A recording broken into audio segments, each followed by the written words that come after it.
The screaming started at exactly 7:43 p.m. on a Tuesday. I know because I was watching the clock on Mom's kitchen wall, counting down the minutes until I could escape back to my room. But escape wasn't an option anymore. Look at yourself, Diana. Mom's voice cracked with embarrassment and rage. 30 years old, wearing clothes from thrift stores, driving that piece of junk car, living in our spare room like some kind of homeless person, Dad finished coldly from the doorway. You're living like a homeless person and embarrassing us. I sat quietly at their kitchen table, still wearing my favorite flannel shirt and jeans that I'd bought for $12 at the Salvation Army. To them, I looked like failure incarnate. To me, I looked comfortable. The Hendersons asked about you yesterday, Mom continued, pacing around the kitchen like a caged animal. They wanted to know why our daughter dresses like she shops in dumpsters and drives a car that belongs in a junkyard. My car was a 2007 Honda Civic with 247,000 miles on it. It ran perfectly, got excellent gas mileage, and had been with me through 4 years of college and 6 years of building my business. I loved that car. What did you tell them?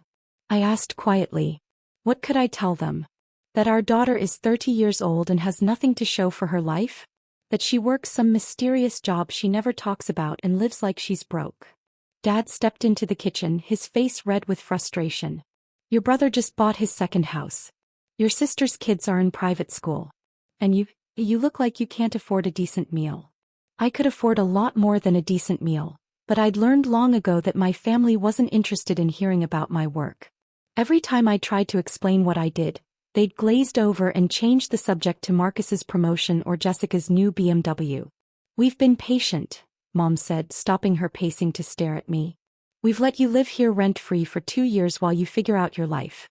But enough is enough. I pay rent, I said quietly.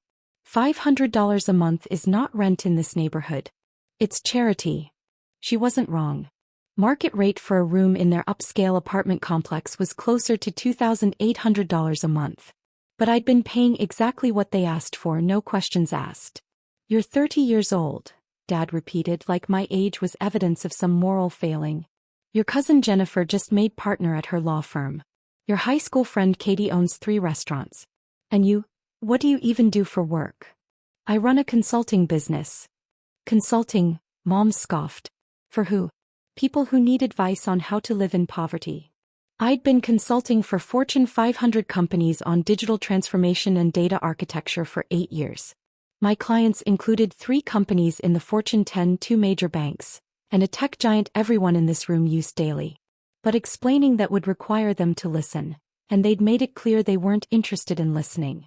This ends tonight, Dad announced with finality. You have until tomorrow morning to pack your things and find somewhere else to live. You're kicking me out? We're helping you grow up, Mom corrected. Maybe when you're forced to take care of yourself, you'll finally get a real job and start dressing like an adult. I looked around the kitchen where I'd eaten breakfast every morning for 2 years. The same kitchen where they'd celebrated Marcus's promotion to VP and Jessica's engagement to a surgeon, while barely acknowledging my presence at the table. Can I have until the weekend to find a place? Tomorrow morning, Dad repeated firmly. I'm changing the locks tomorrow night. That evening, I lay in their spare room listening to them discuss my failures through the thin walls. How I was wasting my potential. How embarrassing it was to have a daughter who looked homeless. How they'd failed as parents because I hadn't turned out successful like my siblings. The next morning, I packed my belongings into 2 suitcases and a duffel bag. 30 years of life condensed into 3 containers. Mom watched from the kitchen doorway, her arms crossed, her expression a mixture of disappointment and determination. This is for your own good, she said as I loaded my car. Sometimes people need tough love to reach their potential. I walked to my car with a small suitcase, feeling their eyes on me from the window. Dad had already called a locksmith. I could see the van pulling into the parking lot as I drove away. What they didn't know, what they'd never bothered to ask about, was that I owned their entire apartment complex. I'd bought Meridian Heights through my holding company Sterling Properties 3 years ago. It was a struggling property with high vacancy rates and deferred maintenance. I'd purchased it for $12.3 million, spent another $4 million on renovations, and turned it into one of the most desirable residential complexes in the city. My parents lived in Unit 4B. Market rate, $4,200 per month. Their actual rent, thanks to the family discount I'd built into the system, $1,800 per month. They thought they'd gotten lucky with a rent-controlled apartment. They had no idea their landlord was eating $2,400 monthly losses to keep them comfortable. I drove to my real home, a modest 3-bedroom house I'd bought outright 4 years ago in a quiet neighborhood across town. Nothing fancy, nothing that would impress anyone, but it was mine. Completely paid off, no mortgage, no landlord, no family drama. My phone rang as I was unpacking. My property manager, Janet. Diana, I just got a call from the tenants in 4B. They want to add another person to the lease.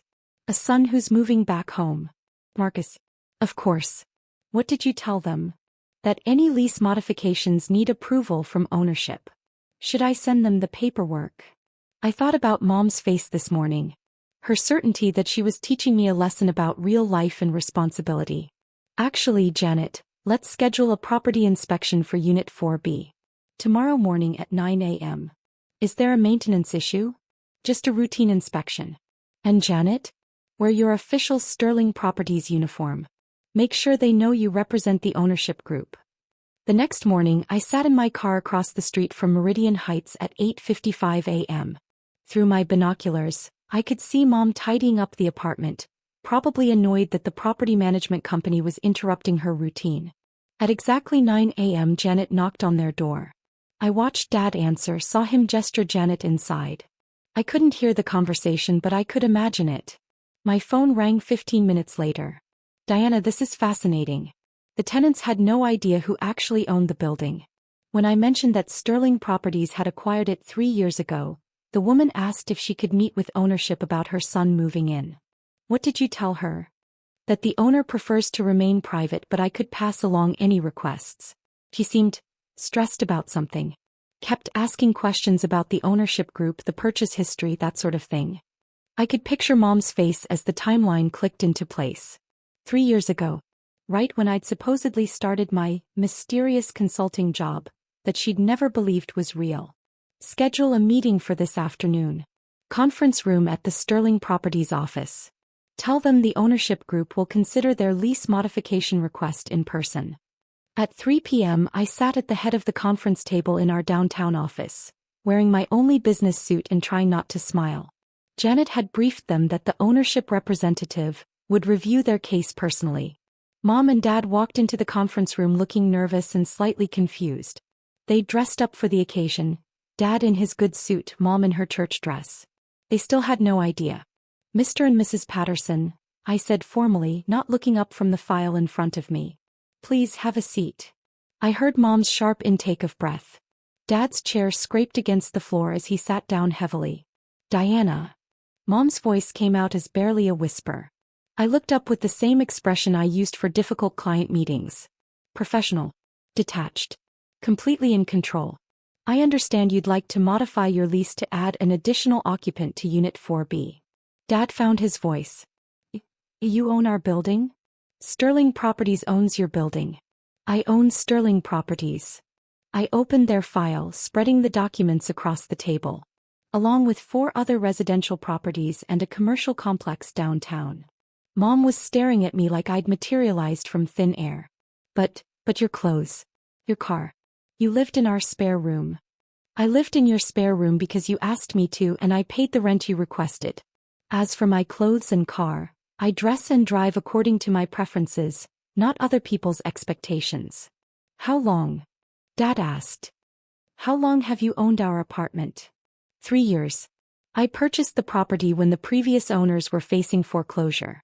It was hemorrhaging money due to deferred maintenance and poor management. I pulled out the renovation receipts, the occupancy reports, the financial statements that showed Meridian Heights transforming from a failing property into a profitable investment. The building was 60% vacant when I bought it. It's now 97% occupied with a waiting list. Property values in the complex have increased by 40%. Mom's hands were shaking. You've been our landlord for 3 years? Technically yes. Though I've been subsidizing your rent significantly. Market rate for your unit is $4,200 per month. You've been paying $1,800. Why? Dad asked. Why didn't you tell us? I closed the file and leaned back in my chair. Because you never asked. In 2 years of living in your spare room, you never once asked for details about my work.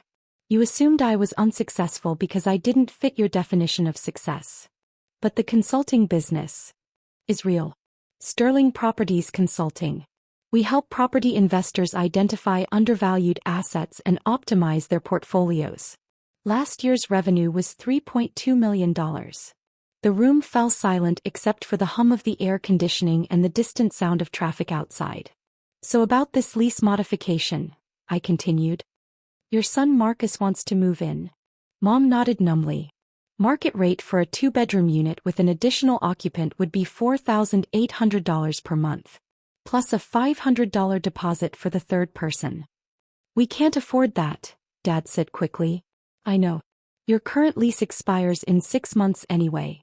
I pulled out a new document. I'm prepared to offer you a choice. I slid 2 lease agreements across the table. Option 1, standard market rate lease. $4,800 per month, no family discount. You'll be treated like any other tenant. Mom picked up the document with trembling hands. Option 2, family lease. $2,200 per month, which covers the building's actual costs for your unit. No profit margin for me, but no loss either. What's the catch? Dad asked suspiciously.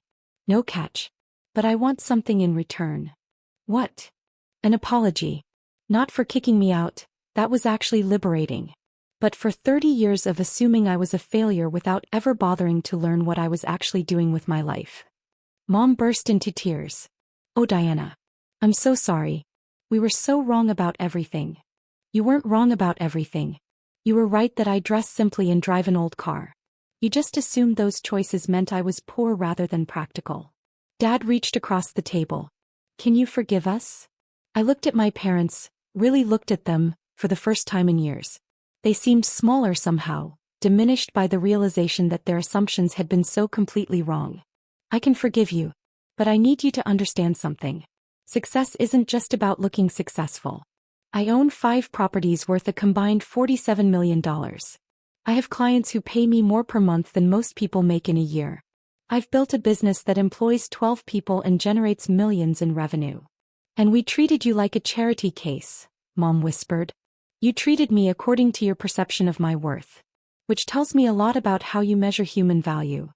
I stood up, smoothing down my thrift store blazer that had cost me $8 and had served me well through dozens of client meetings. Take the weekend to think about the lease options. Let Janet know your decision by Monday. As they filed out, still stunned, Dad turned back. Diana, that car of yours gets 42 miles per gallon and has never needed major repairs. It's the most reliable car I've ever owned. He smiled sadly. I guess we have a lot to learn about you. That evening I sat in my paid-off house, looking through the financial reports for all my properties. Meridian Heights was performing better than ever. The commercial complex had just signed 2 new tenants. The consulting business had 3 new clients starting next month. My phone buzzed with a text from Mom. We choose option 2. And Diana? We'd like to take you to dinner this weekend. To really talk this time. I typed back, I'd like that. But I'm picking the restaurant. Somewhere with good food that doesn't care how you dress. She responded with a crying laughing emoji, and for the first time in years, I believed we might actually understand each other. The next morning I put on my favorite flannel shirt, got in my beloved Honda Civic, and drove to the Sterling Properties office to review portfolios and plan acquisitions. Some people dress for the job they want. I'd always dressed for the life I wanted, comfortable, authentic, and completely unburdened by other people's expectations. Turns out that approach had worked out pretty well.